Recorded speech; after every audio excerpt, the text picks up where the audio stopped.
Again, you are most welcome in Digital Eklavya Engineering. Guys, we have started our fifth model, Production, Scheduling and Sequencing. And this is the fifth video on this model. We have covered CPM देखा है, PERT देखा है, then we have solved cost analysis and crashing. उसके बाद हमने start किया था job sequencing. And job sequencing में हमने discuss किया था कि there are three types. First हमने देखा n number of jobs and two machines. उसके बाद हमने कवर किया नेक्स्ट वीडियो में n number of jobs and three machines, and today we are going to cover two jobs and m machines. Of course, the count of jobs is very less than machines. So ये जो numericals होते हैं आपको graphically solve करना होता है, और यहाँ पे एक्यूरेसी काफ़ी ज़्यादा इम्पोर्टेंट होती है, क्योंकि यहाँ पे एक्यूरेसी के ऊपर ही आपका फाइनल आंसर डिपेंड होता है. आपको आइडेंटिफाई करते आना चाहिए, और आपको ग्राफ का रिक्वायरमेंट रहेगा एग्जाम के टाइम में भी. सो इसकी प्रैक्टिस आप कैसे करोगे, अभी मैं आपके साथ इस गेम के इस मेथड के रूल्स आपके साथ में शेयर करूंगा. उसके बाद आपको ये सेम न्यूमेरिकल आपको आपके ग्राफ पे प्लॉट करके चेक करना है, क्रॉस वेरीफाई करना है, और फिर सिमिलर टाइप के फिलहाल दो न्यूमेरिकल्स सॉल्व करो खुद से. आई एम श्योर आप इसमें मास्टर बन जाओगे and you can secure 10+ marks in this model. Okay, और गलती से भी इस मॉडल को ऑप्शन में बिल्कुल भी नहीं छोड़ना है. इसका वेटेज भी ज़्यादा है और यहाँ पे न्यूमेरिकल्स आते हैं, और जब भी आप न्यूमेरिकल सॉल्व करते हो, प्रॉपरली सॉल्व करते हैं, then you will get 100 out of 100. Okay, so ये कैसे करना है, क्या प्रिकॉशंस लेना है, सो ये सारी चीज़ें आपको जानने के लिए आपको इस वीडियो को एंड तक देखना है. Okay, so without wasting time let's dive into my screen. सबसे पहले मैं यहाँ पे एक फर्स्ट न्यूमेरिकल में आपको सॉल्व करके दिखाता हूँ. आज हम दो न्यूमेरिकल्स को सॉल्व करेंगे. तो पहला न्यूमेरिकल देखते हैं. Using a graphical method determine optimal sequence needed to process job 1 and 2 on 5 machines. देखो, जॉब दो ही है बट मशीन्स कितना है, 5 है. ABCDE. For each machine find the job which should be done first. मतलब पहले कौन से करना है, सेकंड कौन सा करना है, थर्ड कौन सा करना है, मतलब आपको ये आइडेंटिफाई करते आना चाहिए. also calculate also calculate the total time needed to complete the both the jobs. आपको टोटल टाइम भी फाइंड आउट करना है. तो यहाँ पे क्या क्या दिया है, जॉब 1 दिया है, जॉब 2 दिया है, और आपको प्रीडिफाइंड सीक्वेंस भी दिया हुआ है. ABCD जॉब 1 के लिए जाना है, तो जॉब 2 के लिए आप CADEB इस सीक्वेंस को फॉलो करना है, और टाइम आपको कैसे दिया है, आवर्स में दिया हुआ है. सो क्या करोगे, तो सबसे पहले आपको करना होगा, आपको काउंटिंग करना है. देखो, ग्राफ पे सॉल्व कर लो. ग्राफ आएगा तो उसमें एक्स एक्सिस आएगा, वाई एक्सिस भी आपको प्लॉट करना पड़ेगा. तो आपको लिमिट पता होना चाहिए, आपको स्केल पता होना चाहिए, then you can solve any type of numericals on graph. Okay, तो सबसे पहले आपको स्केल डिसाइड करते आना चाहिए. अभी यहाँ पे देखो 1 2 3 5 1 3 4 2 1 5. मुझे लगता है अगर मैं 1 आवर को एज अ 1 सेंटीमीटर कंसिडर करता हूँ तो भी आराम से सॉल्व हो जाएगा. ओके, अगर कोई बच्चा उसको ट्वाइस करता है, 1 hour is equal to 2 centimetre, तो मैक्सिमम नंबर कितना है, 5. तो यहाँ पे मुझे 10 सेंटीमीटर लगेगा. सो आपको प्रॉपरली स्पेस का भी आपको कंसीडर करना है, और फिर आपको स्केल डिसाइड करना है. Got it? So just wait, मैं आपको एक शो करता हूँ. एंड वन मोर थिंग, आपको X axis and Y axis का आपको मैक्सिमम लिमिट पता होना चाहिए. ओके, जब आपको स्पेस के बारे में पता होगा, उसके अकॉर्डिंगली आप उसको मैनेज कर सकते हो. अभी देखो यहाँ पे, ओके, सपोज मैं यहाँ पे जॉब 1 को मैं एक्स एक्सिस पे कंसिडर करता हूँ, और जॉब 2 को मैं वाई एक्सिस पे कंसिडर करता हूँ. तो मुझे J1 जॉब 1 के मैक्सिमम वैल्यू कितना है, अप टू 5 है. सो आपको up to 5. So total counting करो, कितना है यहाँ पे. C के लिए 3 लग रहा है, A के लिए 4 लग रहा है, D के लिए 2 लग रहा है, E के लिए 1 लग रहा है, B के लिए 5 लग रहा है. तो आपको क्या करना है, टोटल एडिशन करना है. Okay, 3 + 4 7, 7 + 2 9, 9 plus 1 10, 10 plus 5 15। सो मैं आपको स्केल डिसाइड करके देता हूँ, तो यहाँ पे मुझे 15 सेंटीमीटर तक जाना पड़ रहा है। सो बेटर होगा कि आप इसको क्या कैसे करोगे, 1 centimetre is equal to 1 hour, 1 centimetre is equal to 1 hour. तो आपको अप टू 15 तक जाना पड़ेगा। ओके, तो वैसे प्लान करो। Next, sorry sorry pardon, it's my mistake.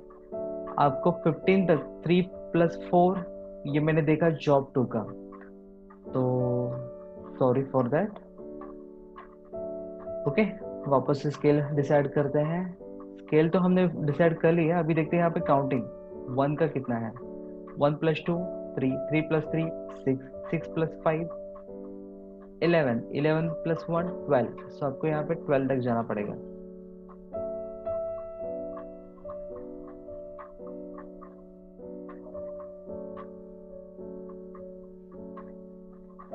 सो आपको यहाँ पे 12 तक जाना है। एंड जॉब 2 के लिए हमने देखा था 15, 3 plus 4 7 plus 2 1, 7 plus 2 9, 9 plus 1 10, 10 plus 5 15। सो आपको यहाँ पे 15 तक जाना है। ओके, तो एक पिक्चर आपको क्लियर हुआ होगा कि यहाँ पे 12 तक आपको मार्किंग करके लेना है और वाई एक्सिस पे 15 तक आपको मार्किंग करके लेना है। सो देखते हैं सॉल्यूशन कैसे होगा इसका।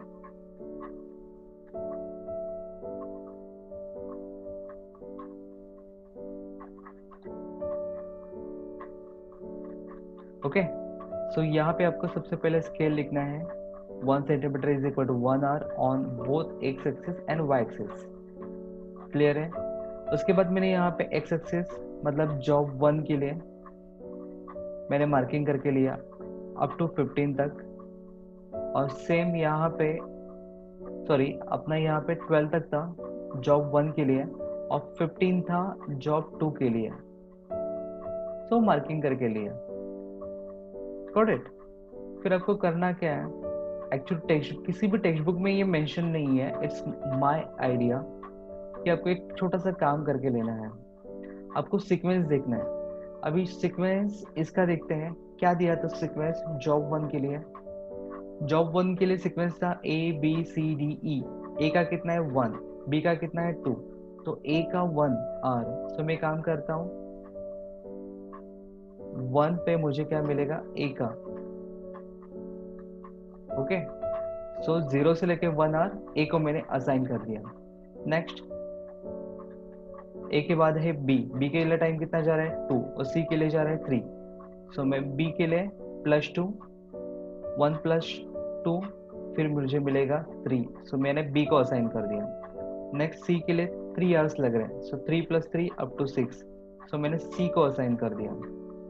ओके, फिर डी के लिए देखते हैं कितना टाइम दिया हुआ है। डी के लिए टाइम दिया है 5 एंड ई के लिए दिया है 1। तो डी के लिए 5 है और हम आ चुके हैं 6 तक। 6 + 5 11।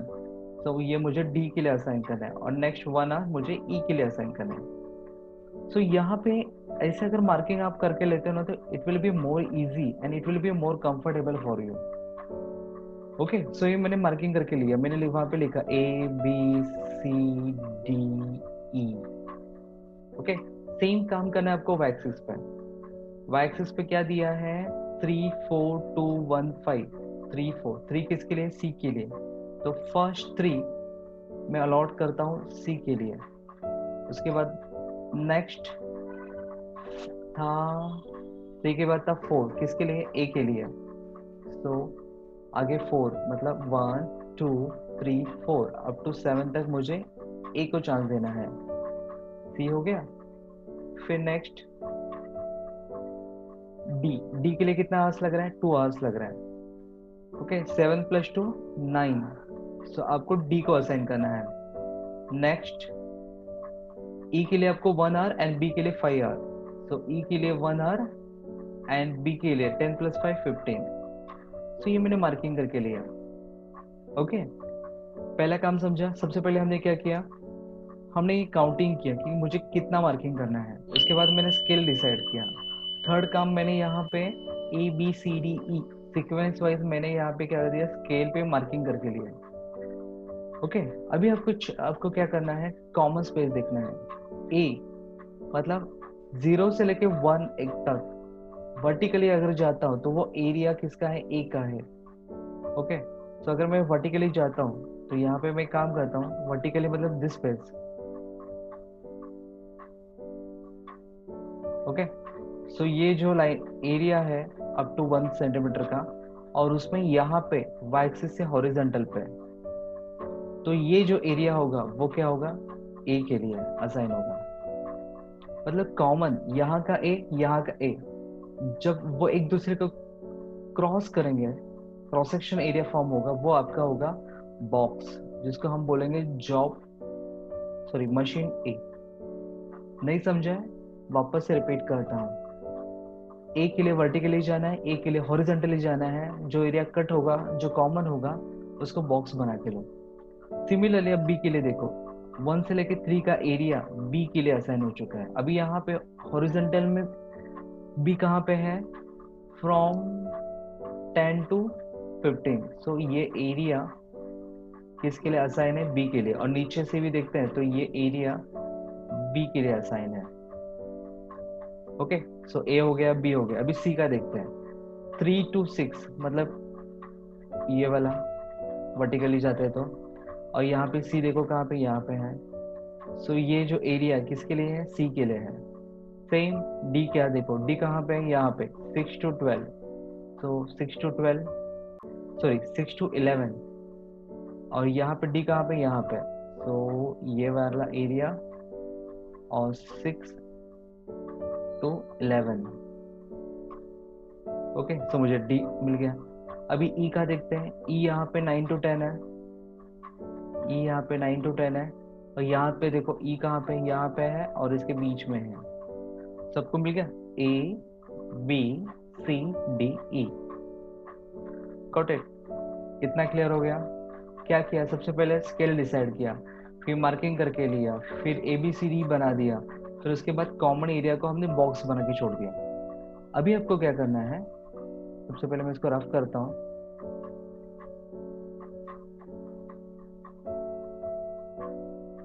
ओके अदरवाइज कंफ्यूजन क्रिएट होगा।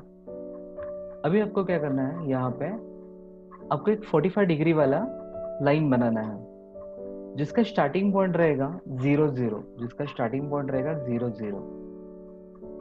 ओके और जैसे कि हमने देखा था यहाँ पे Y axis, sorry X axis पे हम 12 तक थे, और वाई एक्सिस पे हम 15 तक थे। ओके तो इसका एंड पॉइंट हमें मार्किंग करके लेना है, एक्स एक्सिस पे 12 पे और वाई एक्सिस पे 15 पे। सो ये आपका क्या फाइनल पॉइंट है, फिनिश पॉइंट है, और ये आपको स्टार्टिंग पॉइंट है। तो आपको just like a snake and ladder की तरह आपको यहाँ से इस फिनिशिंग लाइन तक जाना है आपको। तो कैसे करोगे, 45 डिग्री का लाइन बनाना है। बट अभी जो ये 45 डिग्री का जो लाइन है ना, इसका एक हमेशा याद रखना, ये आइदर हॉरिजॉन्टली जा सकता है, ये आइदर वर्टिकली जा सकता है, ये आइदर 45 डिग्री में जा सकता है, बट वो वहां पे जाके रिवर्स नहीं आ सकता। ओके ये वर्टिकली जा सकता है, ये हॉरिजॉन्टली जा सकता है, ये इंक्लाइन 45 डिग्री में फॉरवर्ड डायरेक्शन में जा सकता है, बट ये कभी भी डाउनवर्ड डायरेक्शन में या फिर बैकवर्ड डायरेक्शन में ट्रैवल नहीं कर सकता, क्योंकि अपना साइकिल हमेशा फॉरवर्ड डायरेक्शन में होता है, लेफ्ट टू राइट होता है, टाइम के साथ वो चेंज होता है, बट वो रिवर्स में नहीं हो सकता। सो हमेशा याद रखना, अपना ये 45 डिग्री का लाइन कभी भी रिवर्स नहीं होगा, ना तो डाउनवर्ड साइड में होगा। तो यहाँ पे आपको मार्किंग करके लेना है। ओके सो यहाँ से लाइन पास करो 45 डिग्री का, सो वो पास होगा, पास होगा, पास होगा, पास होगा, बट ये जा सकता है अप टू यहाँ तक, बट यहाँ से पास नहीं हो सकता वो आगे। ओके सो आपको क्या करना है, देखो गाइस, अगर मैं इसको एक्सटेंड करता हूँ तो यहाँ पे जाता, ओके और फिर से मुझे इस जॉब को कंप्लीट करने के लिए मुझे बैकवर्ड में आना पड़ता, जो कि पॉसिबल नहीं है, and this part is not allowed. तो आपको क्या करना है, आपको यहाँ पे पहले स्टॉप हो जाना है। सो मैंने यहीं पे स्टॉप हो गया, क्योंकि मुझे वर्टिकली जाना है। ओके सो मैं यहाँ तक आ गया ट्रैवल करके। फिर उसके बाद फिर मैं वर्टिकली जाऊंगा और फिर यहाँ पे एच पॉइंट पे वापस से मैं ट्राई करूंगा 45 डिग्री के लिए। मुझे एनी हाउ मुझे फिनिशिंग पॉइंट तक जाना है। ओके, सो समझ में आ रहा है। अब आइदर यहाँ पे तो वर्टिकली हो गया, आप इवन हॉरिजेंटल भी ट्रैवल कर सकते हो, वो नेक्स्ट न्यूमेरिकल में देखेंगे। बट आपको बैक डायरेक्शन, बैकवर्ड या फिर रिवर्स डायरेक्शन में यहाँ पे अलाउड नहीं है। तो यहाँ पे क्या हुआ, यहाँ पे क्या हो गया, अब जो हमें जैसे कि हमें ओके गाइज, अभी केयरफुली देखो। अगर मैं एक्स एक्सिस को देखता हूँ तो आफ्टर 6 आवर एक्स एक्सिस को देखो, एक्स एक्सिस पे इसका ग्रोथ हो रहा है फॉरवर्ड डायरेक्शन में। देखो वो इंक्रीज भी हो रहा है, वो वाई एक्सिस के डायरेक्शन में भी इंक्रीज हो रहा है, मतलब अपवर्ड में भी जा रहा है। एट द सेम टाइम वो लेफ्ट टू राइट भी जा रहा है। बट एट 6 आवर वो हॉरिजेंटली, आई मीन वो एक्स एक्सिस को पैरेलल ट्रैवलिंग उसने स्टॉप कर दिया। ओके, वो गया वर्टिकली अपवर्ड में। इट मींस वहां पे जॉब 1 का it was idle time. Idle time कहाँ से था, 6 से लेकर 9 तक। नहीं समझा, आई नो। देखो गाइस, फिलहाल ये इंक्लाइन लाइन क्या इंडिकेट कर रहा है, यहाँ पे जॉब 1 एंड जॉब 2 दोनों परफॉर्म हो रहे हैं। But at this moment, at this point, यहाँ पे एक्स एक्सिस का, आई मीन जॉब 1 का कुछ भी प्रोग्रेस नहीं हो रहा है। यहाँ पे सिर्फ वर्किंग हो रहा है जॉब 2 पे, क्योंकि ये वर्टिकली जा रहा है। सो यहाँ पे कुछ भी नहीं हो रहा है। इट मीन्स कब तक नहीं हो रहा है, फ्रॉम 6 to 9, मतलब 3 आवर्स के बीच में जॉब 1 के लिए वो क्या रहेगा, आइडल टाइम रहेगा। बट वहां पे जॉब 2 पे काम चल रहा है। ओके, नेक्स्ट उसने ट्रैवलिंग किया। इट मीन्स अभी यहाँ पे जॉब 1 भी प्रोग्रेस में है एंड जॉब 2 पे भी वर्किंग हो रहा है। ओके, सो यहाँ पे एक चीज देखो, 0 से लेकर 12 तक ये था इसका एक्चुअल ऑपरेशन टाइम, ये था इसका एक्चुअल वर्किंग टाइम। प्लस ये 3 आवर्स ये मशीन क्या रहेगा, बंद रहेगा, आइडल कंडीशन में रहेगा। So total elapsed time for the job 1, इसका टोटल देखो कितना था, 0 से लेकर 12 तक, और बीच में ये 3 आवर्स के लिए वहां पे कुछ भी नहीं हुआ। So 12 + 3 that is equal to 15। Okay, ये 3 आवर्स क्या रहेगा, ये जॉब 1 का आइडल टाइम रहेगा। Got it. नेक्स्ट, अभी यहाँ पे कोई अगर हॉरिजेंटल लाइन होता, अगर सपोज ये हॉरिजेंटली जाता तो वह एक्सिस पे ग्रोथ नहीं होता, तो वो जॉब 2 के लिए था, आइडल टाइम होता। बट यहाँ पे ऐसे कोई हॉरिजेंटल लाइन नहीं है, सो यहाँ पे कोई आइडल टाइम नहीं है फॉर जॉब 2। तो इसका मैक्सिमम टाइम देखो कितना है, 15 है। सो इसका टाइम क्या रहेगा, 15 + 0 idle time, so 15 hours for job 2। जैसे कि हमें एक क्वेश्चन पूछा था इनिशियली स्टार्टिंग में, उन्होंने क्या बोला था, हमें आपको फाइंड आउट करना है okay which should be the done first, which should be the done first, and second बोला था कैलकुलेट द टोटल टाइम। तो ये तो हमने फाइंड आउट कर दिया, बट हमें विच शुड बी, हमें सीक्वेंस देना है। तो सीक्वेंस कैसे है, ओके ये देखो यहाँ पे हॉरिजॉन्टली अगर मैं जॉब 1 की बात करता हूँ तो ए परफॉर्म हुआ, बी परफॉर्म हुआ, सी परफॉर्म हुआ। बट एट 6 आवर उसने 3 आवर्स का यहाँ पे क्या किया, गैप ले लिया। सो आइडल टाइम फॉर जॉब 1, तो यहाँ पे 6 to 9 वो क्या रहेगा, आइडल टाइम रहेगा। ओके, सो ए परफॉर्म हुआ, सो मैंने यहाँ पे काम किया जॉब 1 जॉब 2, और यहाँ पे मैंने टाइम पीरियड दिखाया क्योंकि मैक्सिमम क्या है 15 है। तो यहाँ पे 15 तक मार्किंग करके लिया। तो फर्स्ट था 1 सेंटीमीटर का ए, फिर 2 सेंटीमीटर का बी, तो ये भी मार्क हुआ, ये भी मार्क हुआ। फिर सी 3 आवर्स का मार्किंग हुआ। बट 6 to 9 क्या था, जॉब 1 के लिए आइडल टाइम था। सो यहाँ पे मैंने क्या दिया, यहाँ पे गैप दे दिया, idle time for job 1 from 6 to 9। उसके बाद क्या परफॉर्म हुआ, डी परफॉर्म हुआ। ओके, डी पे ग्रोथ हुआ, फिर ई पे ग्रोथ हुआ। सो डी का कितना आवर्स था, डी का था यहाँ पे हॉरिजॉन्टली जा रहा है 6 to 11, 1 2 3 4 5। सो 5 आवर्स का क्या था, डी था। ओके, 9 to 14 तक, और उसके बाद E1 था। सो आपको यहाँ पे क्या आइडेंटिफाई करना है कि यहाँ पे आइडल टाइम किसके बाद है और कितने आवर्स का है, बस इतना आइडेंटिफाई करना है।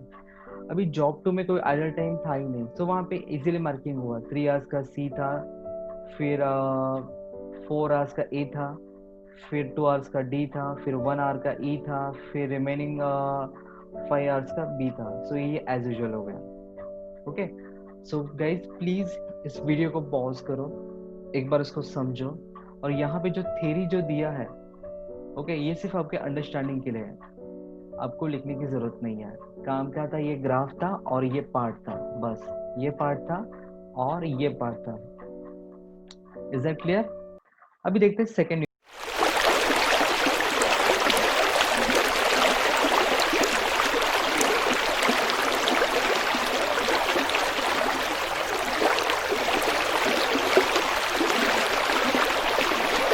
न्यूमेरिकल, वहां पे आपको और अच्छे से समझ में आ जाएगा। ओके, सो गाइस इस इमेज में मुझे हॉरिजॉन्टल लाइन भी नजर आ रहा है और वर्टिकल लाइन भी नजर आ रहा है। So it's a combination. सो इसको हम सॉल्व करते हैं। क्या दिया है? The two major parts P1 and P2, P1 and P2 for product requires processing through the 6 machines. Machines कितना है? 6 है, 1 2 3 4 5 6। तो यहाँ पे सीक्वेंस भी उन्होंने दिया हुआ है, अलग अलग है। The technological sequence of the parts on 6 machines and manufacturing times on each machines are. Okay, तो सबसे पहले क्या करोगे आप? X axis and Y axis decide करोगे। ओके, सो मैं P1 यहाँ पे लिखता हूँ एक्स एक्सिस पे, एंड P2 में यहाँ पे लिखता हूँ। ओके, सो अभी सबसे पहले आपको क्या है, काउंटिंग करके लेना है। P1 का 2 + 3 5, 5 + 4 9, 9 + 5 14, 14 + 6 20, 20 + 1 21। तो मुझे नहीं लगता 21 उसमें फिट होगा। आपको क्या करना पड़ेगा, यहाँ पे स्केल डबल लेना पड़ेगा, सॉरी हाफ लेना पड़ेगा, तब जाके सॉल्व होगा, तब जाके यहाँ पे फिट होगा। पार्ट P2 का देखते हैं। 3 + 2 5, 5 + 5 10, 10 + 3 13 + 2 15, 15 + 3 18। सो यहाँ पे 18 का मार्किंग है। सो वैक्सिस तो कुछ मैटर नहीं करेगा, बट 21 का मैटर हो सकता है। सो एक काम करते हैं, यहाँ पे स्केल तो उन्होंने दिया नहीं है। ओके, तो यहाँ पे स्केल आपको लेना पड़ेगा। तो 21 यहाँ पे फिट हो रहा है क्या? नहीं हो रहा है। तो स्केल आपको क्या लेना है, यहाँ पे एक्स एक्सिस पे लेता हूं मैं 1 centimetre is equal to 2 hours. Okay, और वाई एक्सिस पे 1 centimetre is equal to 1 hour, क्योंकि वो तो फिट हो जाएगा, यहाँ पे कोई प्रॉब्लम नहीं है। ओके, स्केल समझ में आ रहा है? सबको मार्किंग करके लेना है। तो यहाँ पे 1 सेंटीमीटर पे हाफ हाफ लिए। सो 2 4 6 8 10 12 14 16 18 20 और 22, ये मार्किंग करके उन्होंने ले लिया। फिर उन्होंने क्या किया, यहाँ पे अप टू 18 तक का मार्किंग किया। सो हमने जैसे कि डिसाइड किया था 21 एक्स एक्सिस पे एंड वाई एक्सिस पे 18 का। उसके बाद आपको क्या करना है, यहाँ पे मार्किंग करके लेना है CAEFDB। सो 2 3 2 किसके लिए? सी के लिए, 3 A के लिए। सो वो मार्किंग करके लेते हैं 2 3। सो 0 से लेके 2 सी के लिए, 2 से लेके 4 A के लिए। नेक्स्ट ई के लिए कितना आवर्स दिया है उन्होंने? ई के लिए बोला है 4, एफ के लिए बोला है 5, डी के लिए बोला है 6। 4 5 6। ओके, तो सेम यहाँ पे मार्किंग करके लो EFDB। ओके, सो आपको सिंपली क्या काम करना है, जो आवर्स दिया है यहाँ पे ऐड करते जाओ और उसको सीक्वेंस को फॉलो करो। सेम आपको काम करना है वाई एक्सिस पे। वाई एक्सिस का सीक्वेंस क्या था? BAEFCD। Okay, BAEFCD। सो उन्होंने जैसे आर्स दिए थे तो यहाँ पे उन्होंने सीक्वेंस को फॉलो किया। ओके, फिर आपको क्या करना है, कॉमन एरिया देखना है। सी अप टू 0 से लेके 2 सेंटीमीटर। तो यहाँ पे सी देखो कहाँ पे है, तो यहाँ पे है। तो अगर मैं वर्टिकली जाता हूँ और हॉरिजॉन्टली यहाँ से सी जाता हूँ तो ये कॉमन एरिया है। So I will get C. Same C के बाद है ए। अभी ए कहाँ से कहाँ तक है उसका एरिया? 2 से लेके 4 तक। 2 to 4। और यहाँ पे ए देखो कहाँ पे है, ए का एरिया शुरू होता है यहाँ से लेके यहाँ तक, तो ये यहाँ से लेके यहाँ तक, so you will get A. Same E का कॉमन एरिया, एफ का कॉमन एरिया एंड डी का कॉमन एरिया एंड बी का कॉमन एरिया, ये बॉक्स बना के रेडी रखो। ओके, सबसे पहले क्या किया, काउंटिंग किया, स्केल डिसाइड किया, फिर हमने यहाँ पे स्केल के अकॉर्डिंगली यहाँ पे मार्किंग करके लिया, फिर हमने सीक्वेंस को मार्किंग करके ले लिया, फिर कॉमन एरिया को चेक किया। अभी आपको क्या करना है, 45 डिग्री का लाइन बनाना शुरू करना है, बट आपको पता होना चाहिए आपका फिनिश पॉइंट कहाँ पे है।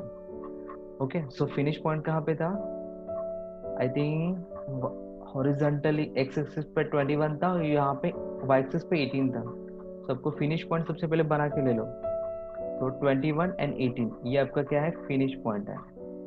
ओके, आपका स्टार्टिंग पॉइंट यहाँ पे है, सबको 45 डिग्री में लाइन बनाते जाना है।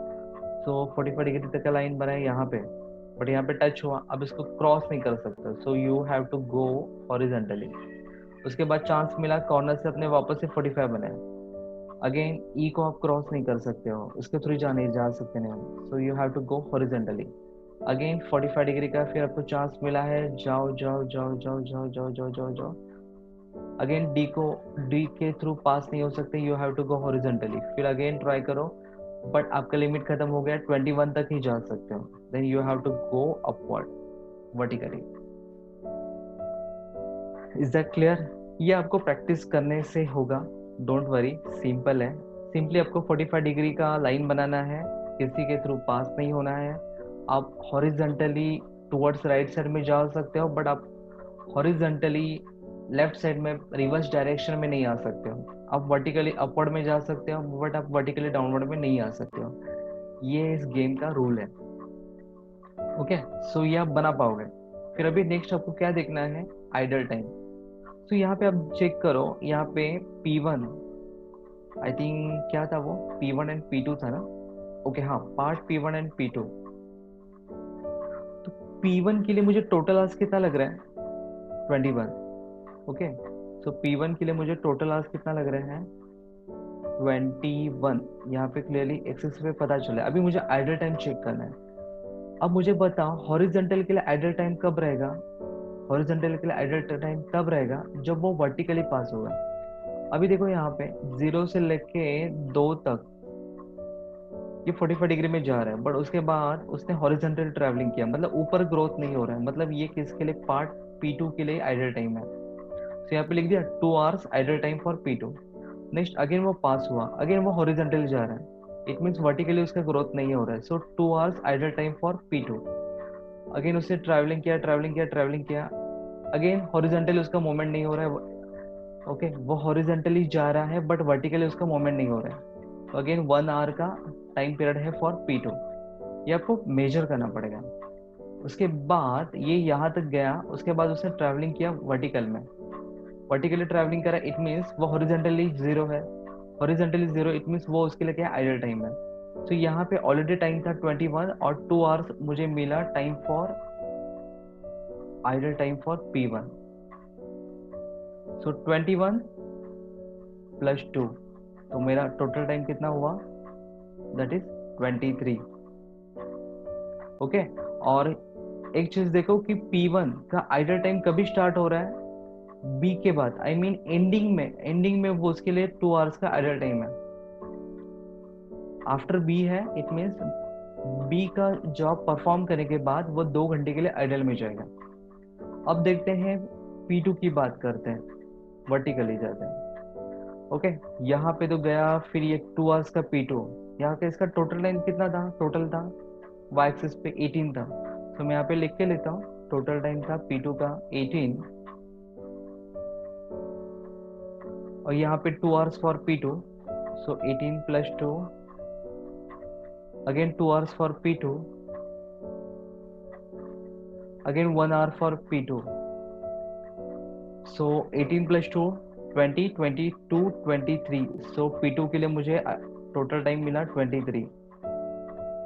ओके, और अभी इसका पोजीशन भी देखो कि ये आइडियल कब था, C के बाद 2 आवर्स के लिए आइडियल है। ओके, फिर A के बाद ई के बाद, सॉरी, ई के पहले ये 2 आवर्स के लिए आइडल है, उसके बाद बिफोर बी ये 1 आवर के लिए आइडल है। सो आपको ये पोजीशन मार्केट करके लेना है। इसका यूज कहाँ पे होगा, तो आपको यहाँ पे यूज होगा। ओके, जैसे कि हमने बोला था कि ये 2 आवर्स के लिए आइडल कब था, part P1। Okay, after performance, after operation on B, यहाँ पे देख सकते हो आप, स्क्रीन पे देखो, बी को परफॉर्म करने के बाद वो 2 आवर्स के लिए आइडल हो रहा है। सो उसका मार्किंग मैंने किया आफ्टर बी। ये था पार्ट P1 P2, और मैंने अप टू 23 तक का मार्किंग करके लिया था। और फिर मुझे पता चला कि पार्ट P1 आइडल कब रहेगा, आफ्टर परफॉर्मिंग बी। अभी आपको चेक करना है इसका, किसका, पार्ट P2 का। सो उसने देखो सी के थ्रू पास हो गया। ओके, उसने, सॉरी, अब P2 मतलब y एक्सिस है, तो अब देखो B2 तक गया, B2 के बाद A पे नहीं गया, वो 2 आवर्स के लिए आइडल में चला गया। सो B और A के बीच में 2 आवर्स का क्या रहेगा, आइडल टाइम रहेगा। ओके, B और A के बीच में 2 आवर्स का आइडल टाइम रहेगा। नेक्स्ट, ओके, फिर उसने A को परफॉर्म किया, फिर A और E के बीच में भी आइडल टाइम रहेगा। ओके, उसने 2 आवर्स का यहाँ पे गैप ले लिया। सो A और E के बीच में यहाँ पे उसने 2 आवर्स का गैप लिया। ओके, अभी देखते हैं नेक्स्ट। चलो, ई से निकला, फिर ऊपर गया, इट मीन्स उसने ई को कवर किया, फिर उसने एफ को भी कवर किया। ओके, फिर उसने सी को भी कवर किया, फिर अगेन वो हॉरिजॉन्टल हो गया। इट मीन्स सी और डी के बीच में 1 आवर का गैप रहेगा। ओके, सी और डी के बीच में 1 आवर का गैप रहेगा। ओके, और ये तो पूरा कंप्लीटली रहेगा क्योंकि उसके बाद उसका कोई आइडल टाइम नहीं है। तो आपको यहाँ पे उसको क्या पता चलता है, सीक्वेंस पता चलता है।